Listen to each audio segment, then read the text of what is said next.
Hello, everyone. Welcome back to You're Still Doing That? The Rethink, the podcast proudly listened to by tens of people from around the globe. Here's what's coming up in episode 7. We've got the Miller update, my rant, standardized testing, and still doing that, all about storytelling. Stats for last week. Last week's second episode with Alan Katz Part 2 brought in a whopping 5 downloads. It seems no one is really interested in interviews, so for the foreseeable future, it's just going to be good old me, folks. But I would like a co-host, so if you're interested, let me know. And yes, we still have our one loyal German listener, Dankeschön. And last week's episode got us a listener from Sweden. So for my Swedish listener, tack så mycket. I would generally love to hear from our international listeners. You've been with us every episode this season. Reach out and I'll give you a shout out, or better yet, join me on the show. And that goes for anyone else too. If you're passionate about what you do and you want to share it, or maybe you want to share the mic with good old Matt here, let's make it happen. All right, folks, let's get into it. The Miller update. All right, here's what's been going on with me. It's been a busy week. We had state testing Monday through Wednesday at my school this past week. That's always an experience. I'll talk about that a little bit later. I taught private lessons Monday through Wednesday and on Friday as well. Wednesday night, I went to my local movie theater and saw Star Wars Empire Strikes Back, which is technically episode 5, but for folks that are my age, it's number 2. And next week, I'll get to see Return of the Jedi. Now, all these showings are on the original 35 millimeter film strip. Empire was on 70 millimeter. I'm told that's quite a lot better, but it's still film strip to me. But anyways, so the audience, we get to see the Star Wars trilogy in its original context. No digital updates, no enhanced sound, just pure 70s and 80s movie magic.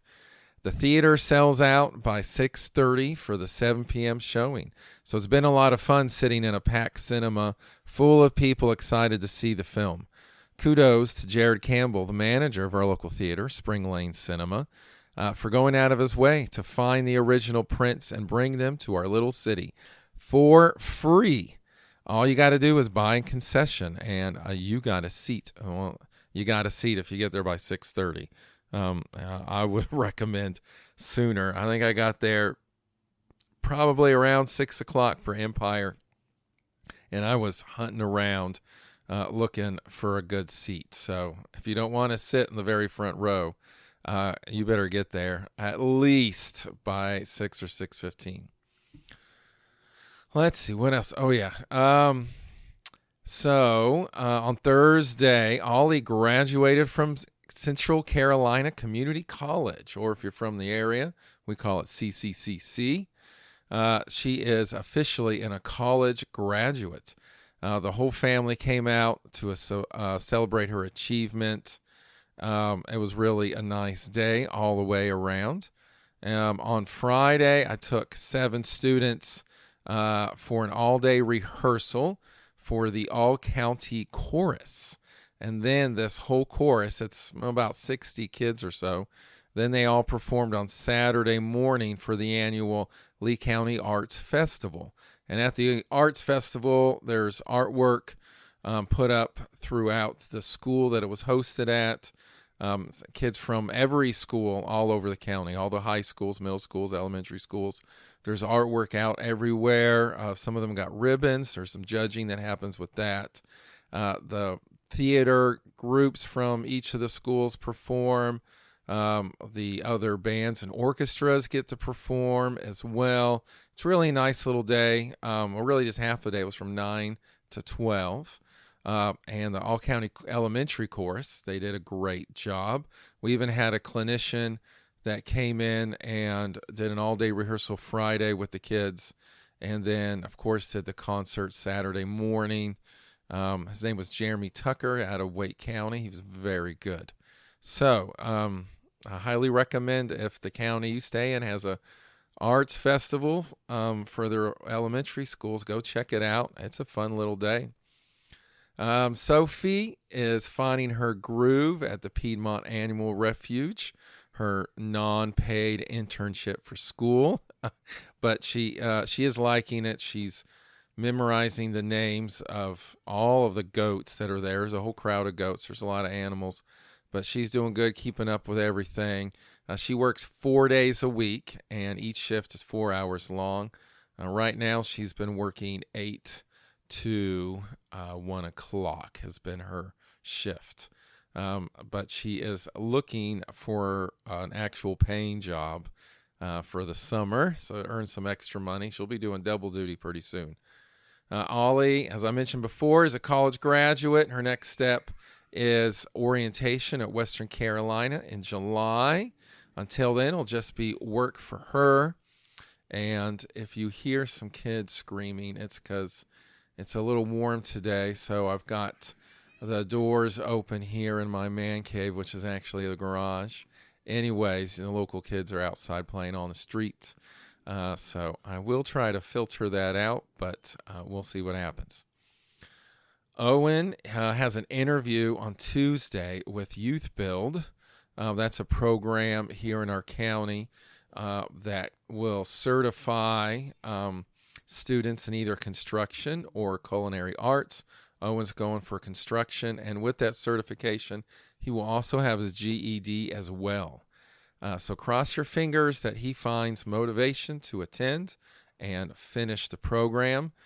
His journey is not a traditional one, but we will continue to encourage and support him to try his best. Crissy is about ready to transition to 4 days a week for the summer. So she'll get 3-day weekends, but to get that 3-day weekend, she's going to have to get to work a little earlier and stay a little longer each day to get that extra day off, which she's not a fan of, but she is a fan of 3-day weekends. Now, if yours truly was told we could get to school a little early or stay later and get our work week slashed to 4 days instead of 5, I would do it in a heartbeat, man. Let's bring down a 4-day school week. I'll be there, no problem. Crissy also just finished the book My Friends by Fredrik Backman. She's read all his stuff, and she just cries her eyes out with each and every single one of these books. Backman writes some really powerful and emotional stuff, really great character development, really pulls you in. Now, I haven't read his books, but I am aware of how good they are, because Crissy will read some of the books out loud to me if we're in the same room together, because, I'm a little bit of a Neanderthal, so it's easier for me to process it when she reads it out loud instead of me reading it myself. She listened to this last book, My Friend. She did the audio version, so I did get to hear a big chunk of that as well. He writes some good stuff.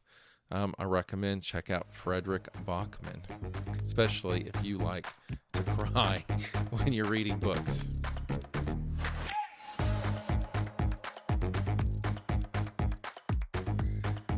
Now it's time for the rant. All right, so my rant this week is state standardized testing in the public schools. Man, I don't know what we're doing. It's a little insane what our state makes us do to test kids' ability in reading, math, and science. At least 5th grade is the only one that does science. Now, the tests themselves, I don't have too many big complaints about as how the test looks and how it's organized. But to take 9, 10, and 11-year-olds and have them take a test that's going to take most of them 2 hours to finish. It's a little ridiculous. They don't test like that in any fashion during the whole week, the whole school year. most of the testing, is much shorter. Um, it's just ridiculous, man. I don't know what we're doing. Um, we don't need a state test to know if a kid is meeting standards or not. There's got to be a better way of doing this. I will say the state tests this year seem to be shorter than they have been in years past. If you can believe that 2 hours is shorter, um, they've been longer. So I don't know, man. When you're voting for your state representatives, man, speak your mind about state testing. I mean, yes, we do need to test. We do need to hold students accountable. But I don't know, man. We could do this better. There are better ways of doing it, for sure. Oh, and the state, mandates all of this testing throughout the school year for public school kids. But if you homeschool your child, do you know how much testing you have to prove to the state of North Carolina that you do with your homeschool kid? Do you know how much you have to prove? Absolutely zero. I could homeschool all my kids and just let them run around outside and not learn a single thing from age 5 to 18, and I can print out a diploma and declare them graduated. And the state of North Carolina doesn't expect me to do a thing. You don't have to send in attendance. You don't have to send in grades. You don't have to send in proof of testing. Now, they'll tell you need to do all that, but there's no accountability whatsoever. And charter schools and private schools also, there is not anywhere near the level of accountability like there is in a public school. So I don't know. If you really care about where the student is academically, and if they're meeting expectations, you would think it would be similar across the board, no matter if that was a homeschool kid, private school kid, a charter school kid, or a public school kid. But it's just not. Vote for people that, care about kids' educations and are actually want them to do well and succeed, and are willing to provide the funding and resources to make that happen. Yeah, man, state testing. Call your local officials. Tell them what you think. All right, ladies and gentlemen, it's time for the Still Doing That segment, where I talk about something that I know I've been doing my whole life. Maybe you have been too. And for most of my life, I have always made up stories in my head. It's probably because of my ADD and getting distracted. But yeah, I've been doing that since I've been little. And sometimes I've tried to write some of these stories down, but alas, ADD and a general lack of coherent spelling or ability to use grammar has always been a wall for me. So lately, I've been creating stories with ChatGPT. Mostly this is just talking back and forth with the AI tool and creating something. But over spring break, I tried writing some of this down and using ChatGPT to do much of the writing work, because your boy here, it would not go well if it was for me. And so when I got my story finished up, ChatGPT recommended several free sites that I could upload my story to, where it could be read by others and I could get feedback on what they thought. But the couple of sites I uploaded my stuff to, they have a tool that vets all the stories that go through, so it stays on brand with their website and the rules and things like that. But I guess apparently your boy here let ChatGPT write too much of the work, and they sent it back to me. Twice they sent it back to me. And there goes another wall that I'm facing. So I've been thinking about, AI tools writing for people. And the ideas in the story are all mine. None of them are from from ChatGPT. The framework is from me. The dialogue of what people actually say is from me. I mean, it's for the most part, really, it's all me. So Chat creates a section of the writing, and I proof it and tell Chat what I like, what I don't like. Can we change this? Can we add that? And Chat will spit out another version. And so I do a lot of copy and paste with it, and I'll change a few things myself, but I don't trust myself to write too much in it, because I know that there's going to be all kinds of boo-boos in there probably. But anyway, I guess I'm still letting Chat write the bulk of it. But I started thinking about celebrities that write autobiographies.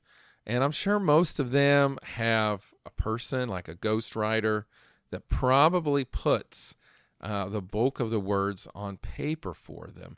Or they've got a group of folks, an agency that does that. Now, I'm sure there are celebrities that are probably typing away themselves and do a lot of the work, but I'm sure there's a majority of them have somebody that's helping them write their autobiographies. So how is that different from using an AI tool? I mean, other than the fact the celebrity, of course, pays these people to do this. But I don't know. I think it's very similar. Anyways, I plan on knocking down that barrier this summer. I'm going to write something else. The first thing I wrote was okay, but I've definitely had better ideas since. So if it passed through the filters, I'll send it to everybody so you can get a chance to read it. And don't worry, your boy's a bit of a Neanderthal, so it's going to be short. Thanks for listening. I seriously appreciate it more than you know. If you're seeing this on Facebook or Instagram, drop a comment on the post. I'd love to hear from you and what you think. Keep showing up and doing the work. And remember, some of the best parts of life come from the things that you're still doing. Be good, be kind, be nice, and have a great week.